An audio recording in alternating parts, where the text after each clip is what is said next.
I think Classic Plus should be more of a horizontal progression model where when new content's added, it's not detracting from the content that's already there. So one of the thought experiments I like to have is if there's a brand new player in the game, is the most effective way for that player to play.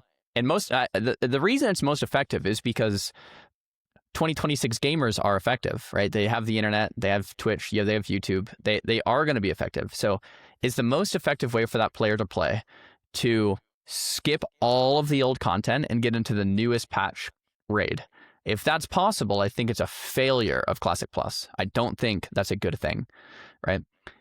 I think that if you get in the Classic Plus, hopefully it comes out, and 5 years from now, I think the best thing a player could do is attune for Molten Core and get your pre-raid bis and step foot into Molten Core.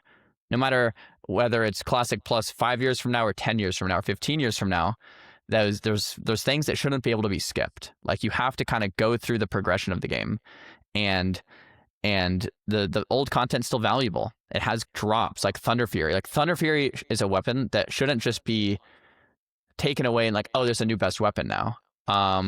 Like Mind Quickening Gem is a very good mage trinket in BWL. Like that should still be a good trinket. Like even in Classic Plus, even in brand new raids, like you should still have reasons to play the rest of the game and go to the old world. And no matter how many new patches come out, you should still have to start like if you make a new character, still go through the entire game and not so it's separate to retail, where the most effective way to play retail would be to skip everything and go to the most recent raid. Like that's just the way they build the game, right? Like there's no reason at all to do any of the content from previous expansions besides transmog, like to look a certain way, like farming. And that's the way the game is built. Like they designed it that way.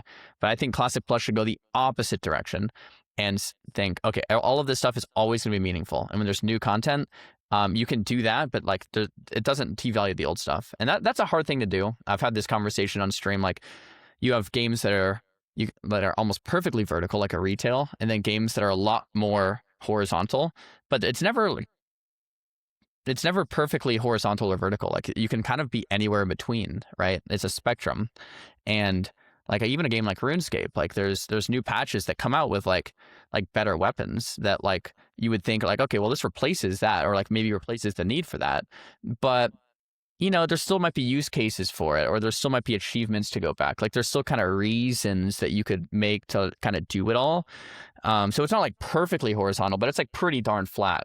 I think Classic Plus should be on the pretty darn flat side, where it's like, okay, we have this. And if you're Blizzard, I think the strategy behind that is you have two games. You have a game that's vertical, you have a game that's horizontal, you have a modern take, and you have a classic take. So you can appeal to both types of players. And there's probably less cannibalism than like you might expect, right?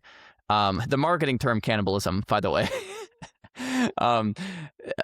Right? Like players oftentimes will be like, okay, no, I want this or I want this thing. So if you offer both, it's not like the other player would have found something else. Right, the other player would have found something else, and if Classic Plus offers that, then I think they will go there instead. So, yeah, long-winded answer again here, but I think that's generally my take where it should go. Is that the value should matter and it should stick 5-10 years down the road.